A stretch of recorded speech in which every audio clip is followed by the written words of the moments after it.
Sean todos muy bienvenidos. Que la gracia de nuestro Señor Jesucristo les acompañe siempre. Es un placer para nosotros llegar hasta ustedes. Ahora rogamos a Dios que nuestros corazones sean edificados a través de la predicación de su palabra. Pueden acceder a esta predicación y otros recursos visitando nuestra página web www.iefc.org.do.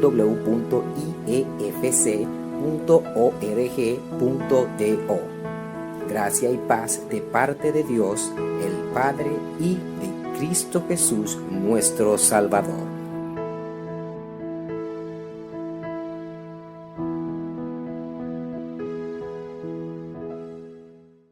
Igual. Si el Señor no guarda la ciudad, en vano vela la guardia. Más o menos lo mismo.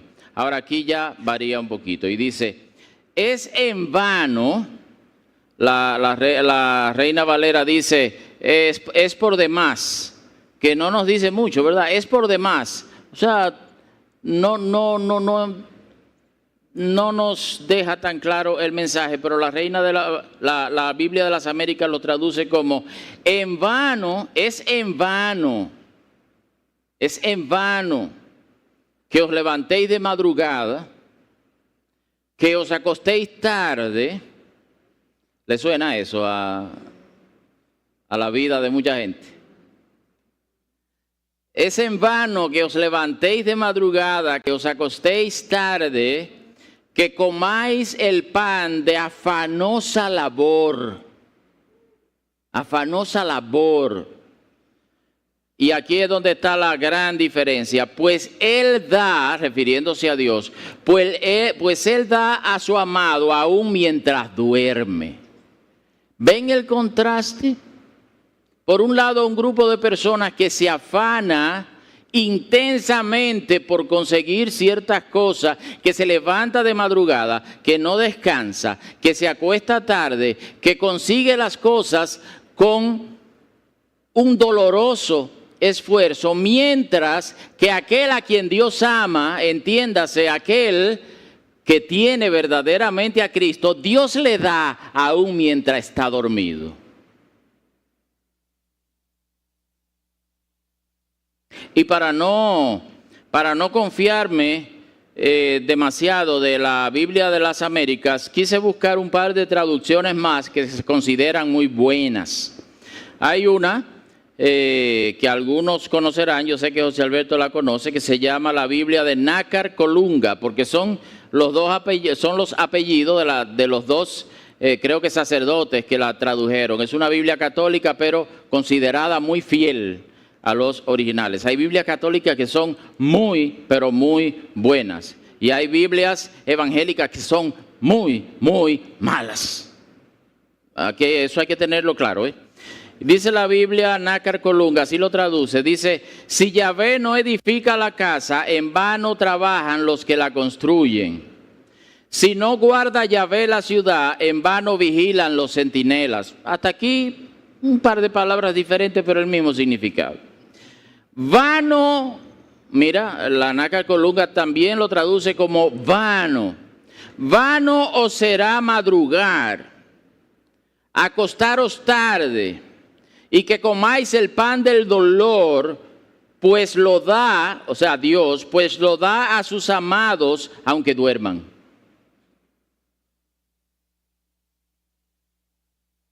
Y otra Biblia muy conocida y que se considera también muy buena, muy fiel a los originales, es la Biblia de Jerusalén. Y dice la Biblia de Jerusalén en estos dos versículos, si Yahvé no construye la casa, en vano se afanan los albañiles. Si Yahvé no guarda la ciudad, en vano vigila la guardia.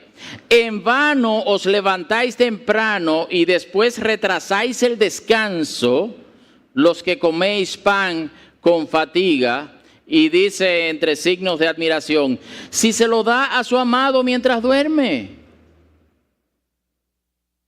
Hay un contraste muy fuerte aquí entre un grupo de personas que se afana, que gasta sus energías, que se levanta temprano, que no descansa, que se acuesta tarde con tal de conseguir lo que quiere, mientras que aquel que se alinea a la voluntad de Dios, lo cual solamente es posible en Jesucristo, recibe de Dios las cosas aún mientras está dormido.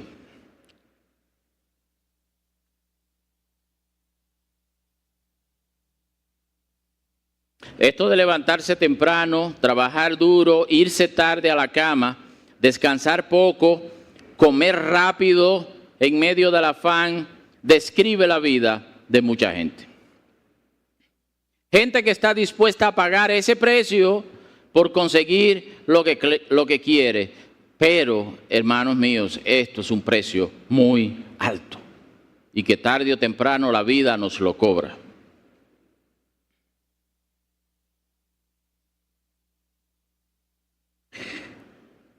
Y esto empezó muy atrás, ya lo sabemos, ya el libro de Génesis es el libro de los principios. Me parece que en hebreo el nombre del libro Génesis es Bereshit, si mal no me acuerdo, que significa en el principio. Entonces el Génesis es el principio no solamente del mundo, no solamente del ser humano, pero también es el principio de la tragedia humana. Es el principio de todo aquello en que el hombre, el ser humano se afana, en que el ser humano se fatiga, en que el ser humano la pasa mal.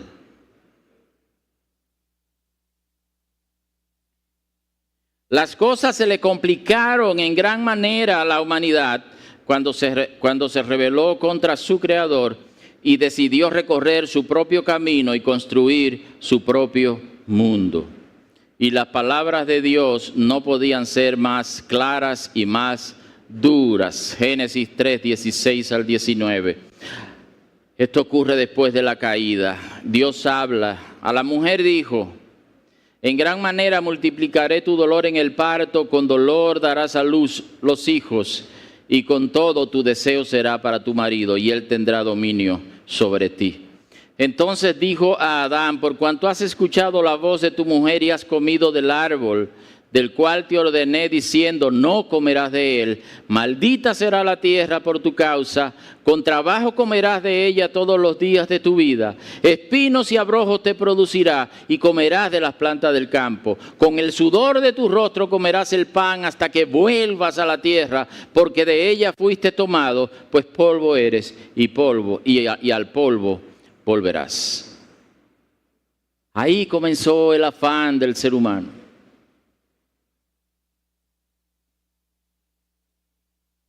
Sin embargo, el trabajo en sí no es consecuencia del pecado. Antes que el pecado existiera, antes que la caída sucediera, ya el trabajo existía. ¿Por qué?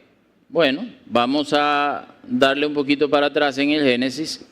Dice en Génesis 2:8, después que Dios había creado al hombre, dice, y plantó el Señor Dios un huerto hacia el oriente en Edén y puso allí al hombre que había formado. Entonces mira lo que dice el versículo 15. Entonces el Señor Dios tomó al hombre y lo puso en el huerto del Edén para que lo cultivara y lo cuidara. O sea, Dios le dio una tarea al ser humano. El trabajo en sí mismo no es malo, ¿verdad? Decía don Ramón en El Chavo que no hay ningún trabajo malo. Lo malo es tener que trabajar. Lo malo es la obligación, lo malo es la responsabilidad, lo malo es no poder escaparse de las responsabilidades. Tiene que estar ahí. Pero ¿qué pasó después de la caída? ¿Verdad? El hombre estaba de maravilla. En ese jardín, en ese huerto, haciendo pacíficamente, tranquilamente lo que Dios le había encomendado, dando paseos con Dios. Oye, tremendo. Adán y Eva tenían una vida de lujo. Dando paseos con Dios, al aire del día, dice, ¿verdad? Con el fresquito, con la buena temperatura de la mañana. Pero después que el hombre cae y decide elegir su propio camino, decide construir su propio mundo, decide apartarse de Dios, dice el capítulo 3, versículos 23 y 24, y el Señor Dios lo echó del huerto del Edén para que labrara la tierra de la cual fue tomado. Expulsó pues al hombre y al oriente del huerto del Edén puso querubines y una espada encendida que giraba en todas direcciones para guardar el camino del árbol de la vida. El hombre es sacado del paraíso y se pone un guardia en la puerta para que el ser humano no pueda entrar. Por eso hasta el día de hoy el hombre está empeñado en construir su propio paraíso y siempre fracasa. ¿Por qué? Porque el paraíso está cerrado. Dios lo cerró. Hasta hoy. Aquellos que estamos en Cristo tenemos una tremenda esperanza de que el paraíso llegará el día en que será reabierto para nosotros.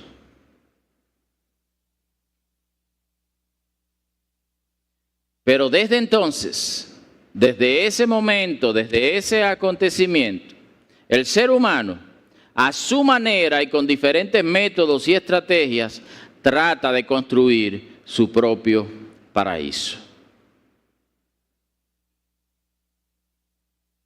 Si usted se evalúa, usted se va a dar cuenta, a menos que tenga mucha autonegación, a menos que se niegue a ver la realidad, usted se dará cuenta de qué manera usted está tratando de construir su pequeño paraíso en donde usted pueda estar bien. Pero la construcción de ese paraíso tarde o temprano fracasa.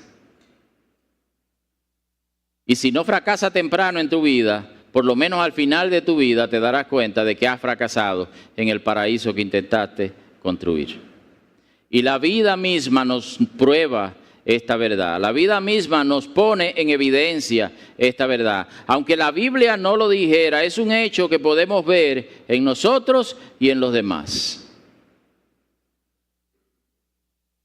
Cada quien hace planes, los ejecuta, adquiere cosas, construye cosas, desarrolla estilos de vida y muchos de ellos están destinados a construir su pequeño paraíso.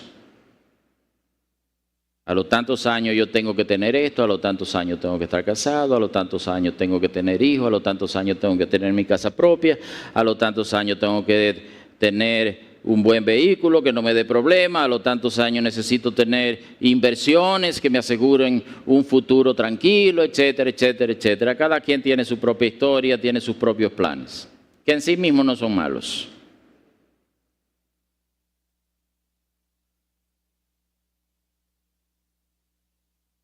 Y ya dije que hay diferentes maneras en que las personas lo hacen, depende, ¿verdad? Cada persona es diferente y el pecado se manifiesta de diferentes maneras.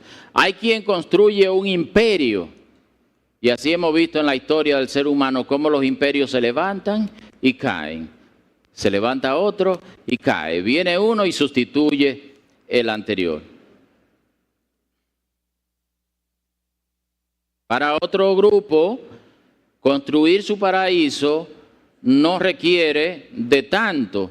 Hay quien busca su paraíso en una casa tranquila, en un buen libro, en una taza de té, en una música relajante. El que me conoce bien sabe en cuál de los grupos yo estoy.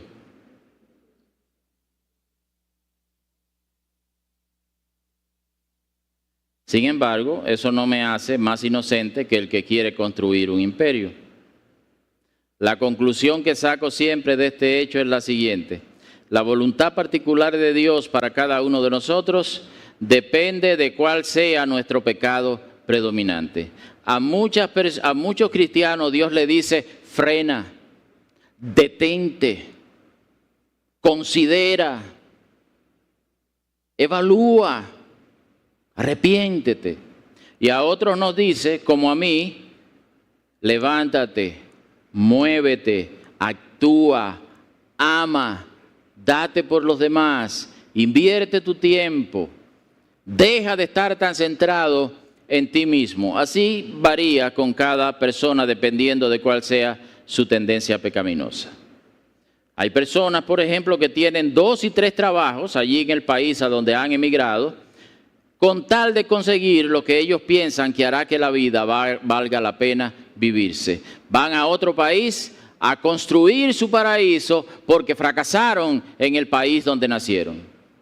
Y de una cosa estamos seguros y se lo podemos asegurar. No importa dónde vaya, van a tratar de construir su paraíso allá y van a fracasar también.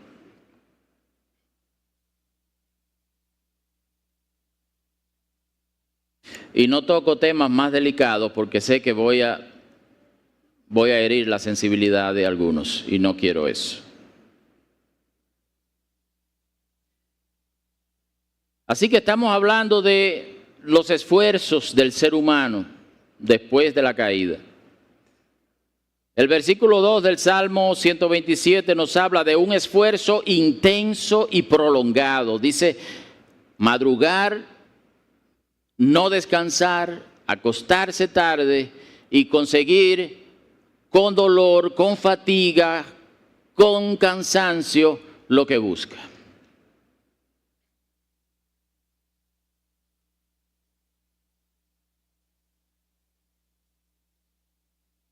Nos habla este pasaje de un esfuerzo intenso y prolongado que al fin y al cabo resulta ser vano, resulta ser inútil, porque es un esfuerzo que se hace en la propia fuerza, en las propias capacidades, en la propia inteligencia, en la propia voluntad, en los propios planes, al margen de Dios y de sus planes, más aún, muchas veces ignorando y hasta rechazando abiertamente lo que Dios le ha dicho que quiere de ellos. Estamos hablando de creyentes aquí. Es la historia del hombre que, creyente o no creyente, tiene esa tendencia innata a rechazar a Dios y su voluntad y a inclinarse hacia sus deseos, hacia sus planes, hacia sus metas, aunque contradigan lo que Dios le ha dicho.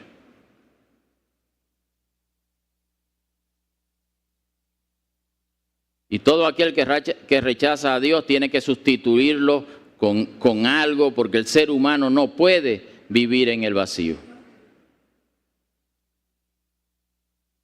Y vemos ejemplo de cómo el ser humano sin Dios se esfuerza, y a veces, aún conociendo a Dios, se esfuerza en construir su propio mundo, su propio paraíso. Dice Génesis 4:17, hablando de Caín, ya sabemos la historia de Caín, ¿verdad? Hermano de Abel, que cuando Dios se agrada más de los sacrificios de Abel, Caín se llena de ira, se siente resentimiento hacia su hermano y busca la ocasión de matarlo, y de hecho lo mata. Y como parte del proceso, Dios lo destierra lejos, porque Caín dice, bueno, con lo que yo he hecho, a la hora que la gente se entere, me van a matar. Y Dios dice, no, no te van a matar, vete de aquí. ¿Y qué hace Caín? Capítulo 4, versículo 17 dice, y conoció Caín a su mujer, y ella concibió y dio a luz a Enoc. Este no es el Enoc que caminó con Dios, este otro, este es el hijo de Caín. Caín edificó, mira lo que hace Caín después de todo, Caín edificó una ciudad y la llamó Enoc, como el nombre de su hijo. ¿Qué hace Caín después de todo? Edifica una ciudad. ¿Y quién es el rey de esa ciudad? No es Dios, es él. Caín es un fugitivo de Dios, es un asesino, es un fratricida porque ha asesinado a su hermano. Pero en esta ciudad, él es rey. Hay otro personaje interesante en Génesis que se llama Nimrod, ¿verdad? Ustedes han leído Génesis y saben, ¿verdad? ¿Y qué dice Génesis 10 del 9 al 12? de Nimrod. Dice, él fue un poderoso cazador delante del Señor. Por tanto se dice, parece que era un refrán que había en honor a este personaje, o que él dio origen a él. Dice, como Nimrod, poderoso cazador delante del Señor. Y mira lo que dice de Nimrod. El comienzo de su reino fue Babel. El comienzo de su reino fue Babel, Erec, Acab y Calne. Está hablando de ciudades. Todas estas ciudades las fundó Nimrod y Calne en la tierra de Sinar. De aquella tierra salió hacia Asiria y edificó Nínive, Rehobot, Ir, Cala y Resén. Entre Nínive y Cala, aquella es la gran ciudad. Hay estudiosos de la Biblia que dicen que cuando se lee aquí que fue poderoso cazador delante del Señor, podría traducirse como fue poderoso cazador contra el Señor. O sea que toda su obra fue hecha en rebeldía, construyendo su propio imperio y rechazando a Dios.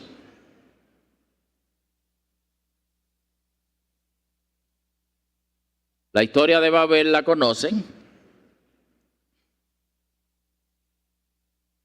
Génesis 11, 3 al 4. Y se dijeron unos a otros, vamos, fabriquemos ladrillos y cosámoslos. Y usaron ladrillo en lugar de piedra y asfalto en lugar de mezcla. Luego dijeron, vamos, edifiquémonos una ciudad y una torre cuya cúspide llegue hasta los cielos. Y hagámonos un nombre famoso para que no seamos dispersados sobre la superficie de toda la tierra. Esto suena como un proyecto, ¿verdad? Porque cualquiera puede fabricar su edificio, eso no tiene nada de malo, pero oye el propósito, para que no seamos esparcidos sobre la superficie de la tierra. ¿Y qué era lo que Dios le había dicho al ser humano? Llenad la tierra y ejercer dominio sobre ella. Llenada dispérsense. Y ellos dijeron, ay no, eso es peligroso, eso tiene muchos inconvenientes, vamos a quedarnos aquí, que es más seguro. Y vamos a hacer una torre de tal manera, tan alta, que si cualquiera medio se pierde, pueda regresar por la torre. Yo tengo un amigo que dice que cuando él anda en algún sitio y de pronto se siente como perdido, dice, ¿dónde está el monumento? Y hace así y no lo ve por ningún lado y dice, estoy perdido. Estoy perdido. Y ese afán de cosas, ese afán de construir un mundo, de adquirir una serie de bienes, eso de construir su propio paraíso no es ajeno a los hombres de Dios, porque Salomón, como ya hemos aprendido cuando Rafael estaba predicando sobre Eclesiastés, hay algo interesante, y mira que este hombre era un hombre de Dios, aunque pecó grandemente, en verdad. Dice Salomón, engrandecí mis obras, me edifiqué casas, me planté viñedos, me hice jardines y huertos y planté en ellos toda clase de árboles frutales. Me hice estanques de aguas para regar el bosque con árboles en pleno crecimiento. Compré esclavos y esclavas y tuve esclavos nacidos en casa. Tuve también ganados, vacas y ovejas, más que todos los que me precedieron en Jerusalén. Reuní también para mí plata y oro y el tesoro de los reyes y de las provincias. Me proveí de cantores y cantoras y de los placeres de los hombres y de muchas concubinas. ¿Y cuál es la conclusión de Salomón en el versículo 11? Consideré luego todas las obras que mis manos habían hecho y el trabajo en que me había empeñado, en que me había esforzado, en que me había ocupado. Y he aquí, todo era vanidad y correr tras el viento y sin provecho bajo el sol.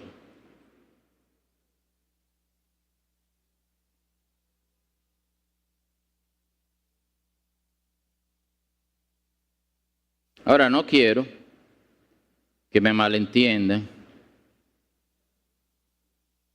Por eso quiero hacer una aclaración.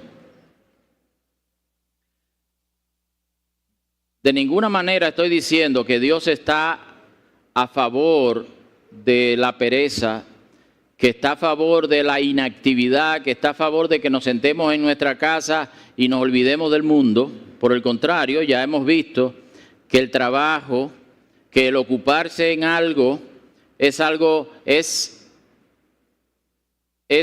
anterior al pecado, no es un producto del pecado. Dios le dio una tarea al ser humano para que se ocupara en ella.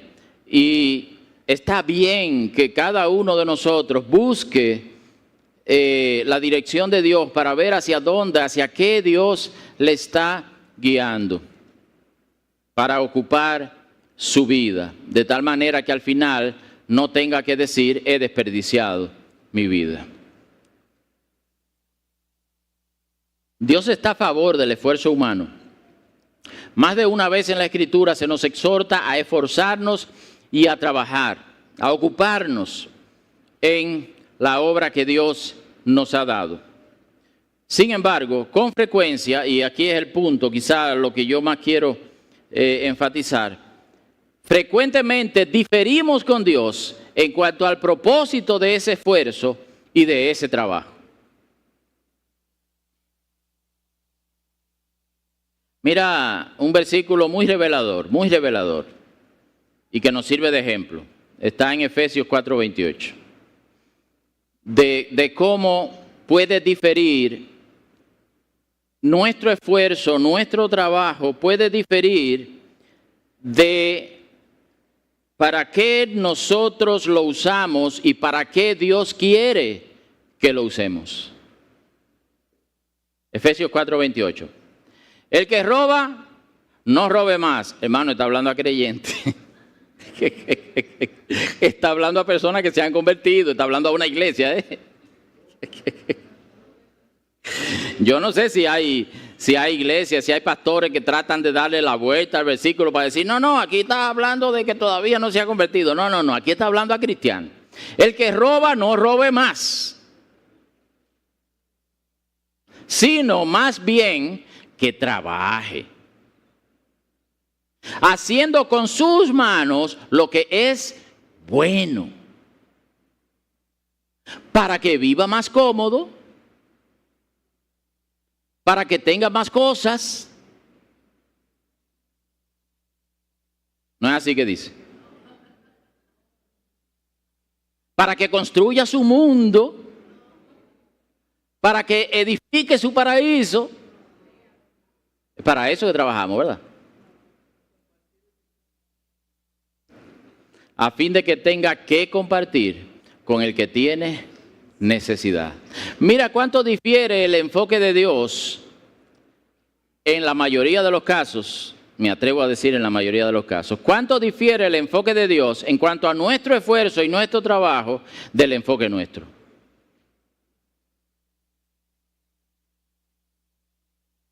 Y sí, hay exhortaciones de Dios a que nos ocupemos en algo, a que no vivamos una vida carente de propósito, una vida de inactividad, una vida de pereza. Proverbios 6, 9 al 11, también lo conocemos.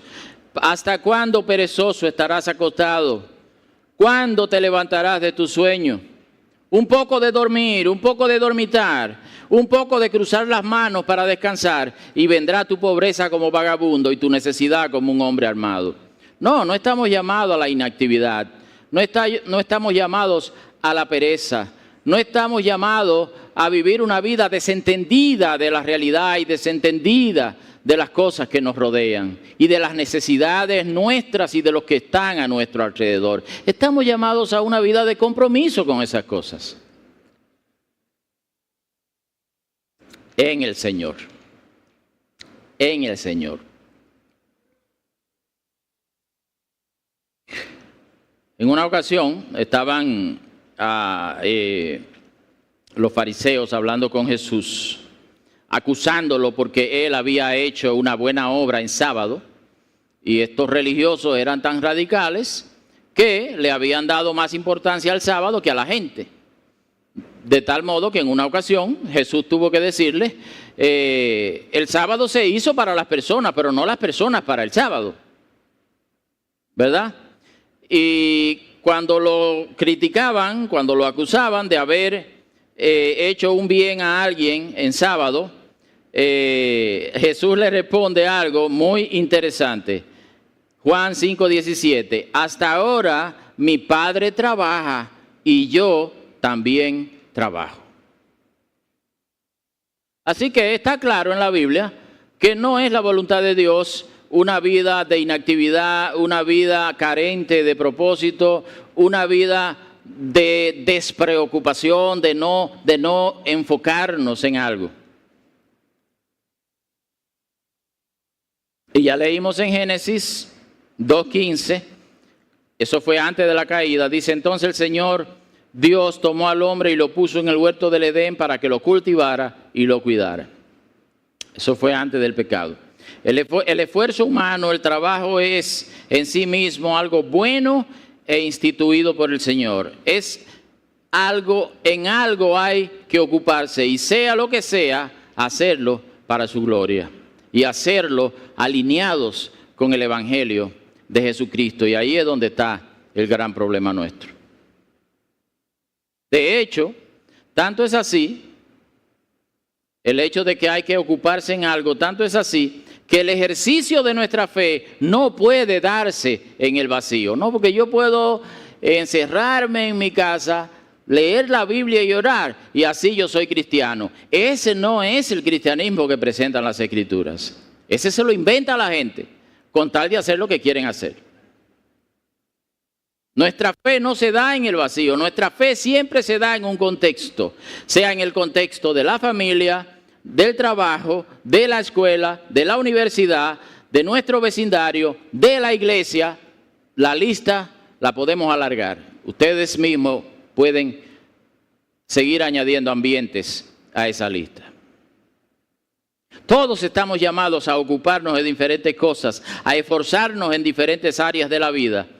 Y eso es algo que yo en lo personal he tenido que ir aprendiendo con los años, porque yo tengo la tendencia opuesta a ese que se levanta de madrugada, no descansa, se acuesta tarde y come pan de dolores, pan de aflicción, pan de sufrimiento.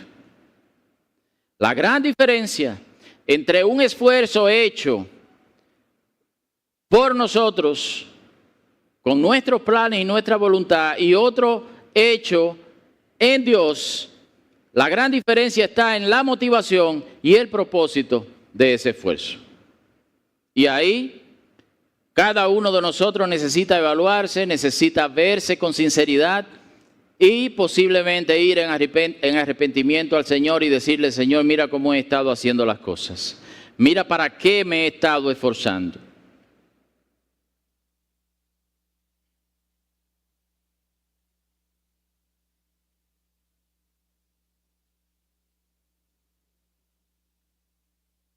Para ir entrando en la conclusión, vamos a leer el pasaje de nuevo,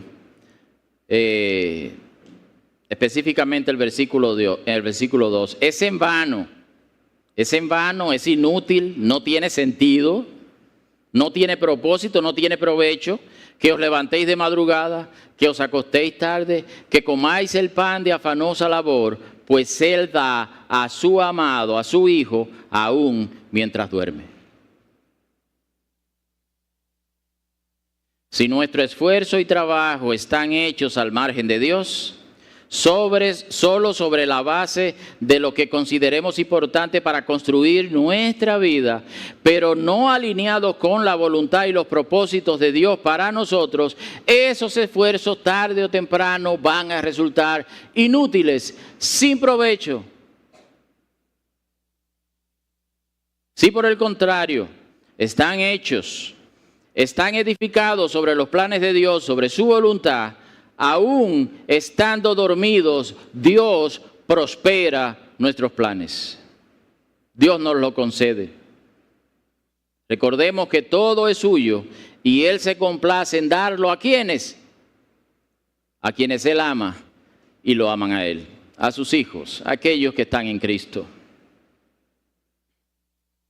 Mucho me temo que en ocasiones ni siquiera nos interesa mucho conocer cuál es la voluntad particular de Dios para nosotros. ¿Por qué digo la voluntad particular? Porque hay una voluntad general revelada en la Escritura y es para todos nosotros. Dice, por ejemplo, es la voluntad del Señor la santificación de ustedes. Todos estamos llamados a eso. Esa es la voluntad de Dios para cada uno. Pero cuando se trata en elegir caminos, en tomar decisiones, estamos haciendo esto y abandonando toda una serie de cosas, y más nos vale asegurarnos de que verdaderamente Dios nos está guiando hacia eso. Y yo sé que mi hermano José Alberto ha estado luchando con eso. Me dice, yo quiero estar seguro de que Dios es el que me está trayendo por este camino. Y a medida que los años pasan, uno está todavía más interesado en saber si el Señor es el que te ha guiado por ahí o eres tú mismo que has elegido ese camino. ¿Saben que mucha gente hace cosas sin consultar a Dios, sin pedir el consejo de los siervos de Dios, sin conversarlo con sus hermanos en Cristo? Deciden hacer eso, lo hacen y después dicen, el Señor me abrió puerta. Posiblemente tú tumbaste la puerta. Hay que tener cuidado con eso.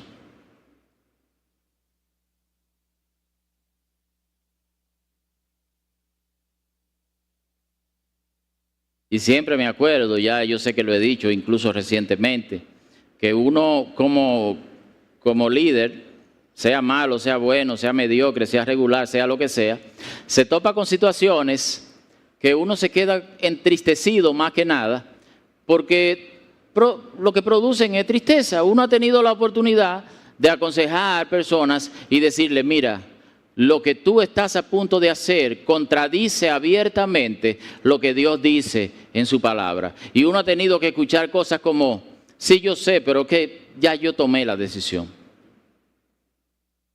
Ya yo tengo la decisión tomada.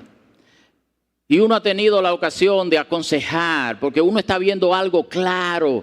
Tú dices, mira, lo que tú estás haciendo no te conviene, no puede terminar bien. Date un tiempo, no tomes la decisión ahora, deja que Dios te aclare, no lo hagas. Y más de uno a preferir irse de la iglesia antes que recibir el consejo. Y me da pena decirlo, pero cuando las cosas acaban mal, que yo lo he podido ver, no me ha sorprendido porque yo dije, es que no podía terminar de otra manera, eso estaba demasiado claro.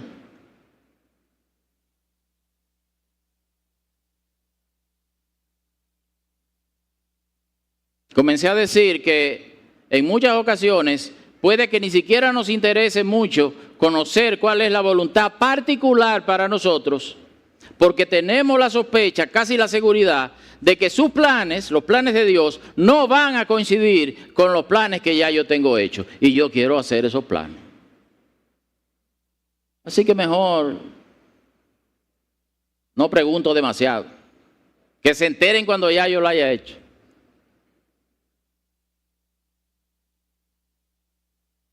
El problema radica en que todo esfuerzo, por intenso que sea, aunque nos consiga lo que queremos, si está hecho al margen de la voluntad de Dios, si Él no se complace en lo que hacemos, si Él no es que nos ha guiado por ese camino, resultará vano, hueco, inútil, tarde o temprano. Tarde o temprano. Puede ser que por un tiempo tú tengas la ilusión de que te está yendo bien. El Señor me abrió puertas, el Señor me ha bendecido.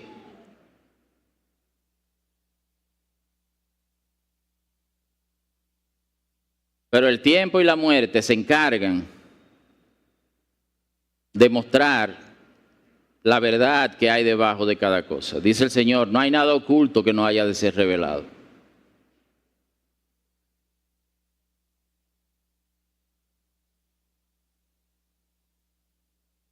Si está hecho al margen de la voluntad de Dios para nosotros, será algo meramente humano que no contribuirá con el establecimiento, de su reino.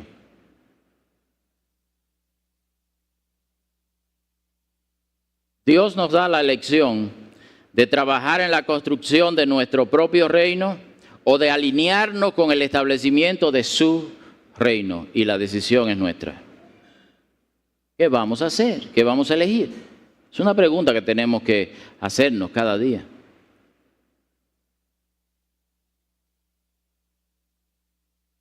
Y esto es difícil.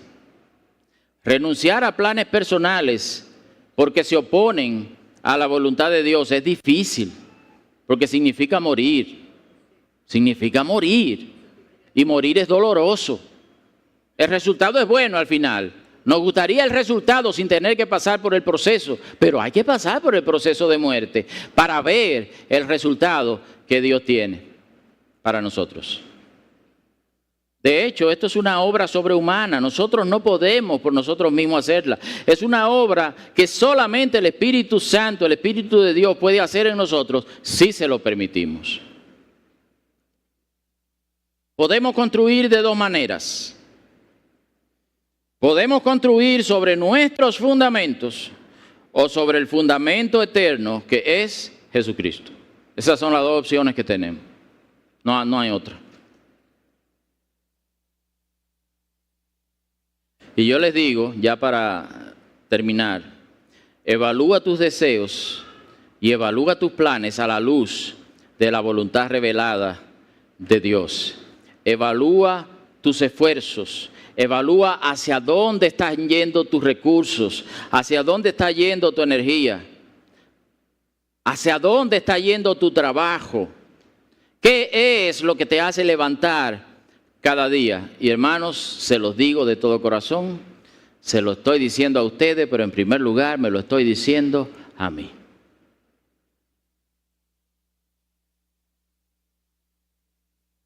Vamos a orar. Bendito Dios, te damos gracias porque en un mundo de tanta confusión y en un mundo, Señor, de tantas cosas que luchan dentro de nosotros, de un mundo que nos bombardea para que nuestros planes se alejen de la voluntad tuya, para que no nos interese buscar qué es lo que tú quieres para nosotros. Te damos gracias que en medio de tanta oscuridad tu palabra resplandece. Y si estamos dispuestos, Señor, a rendirnos a ti, tú lo dices claro en tu palabra, tú pondrás tus ojos sobre nosotros y nos enseñarás el camino en que debemos andar. Señor, pero sabemos que muchas veces no dejamos que tú hagas eso. Trae arrepentimiento a nuestros corazones.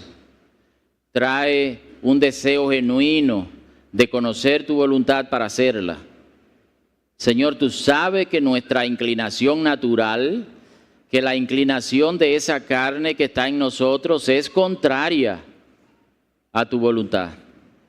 Pero tú has dicho que la obra que comenzaste en nosotros a través de Cristo, la vas a terminar. Así que, Señor, oramos con esperanza.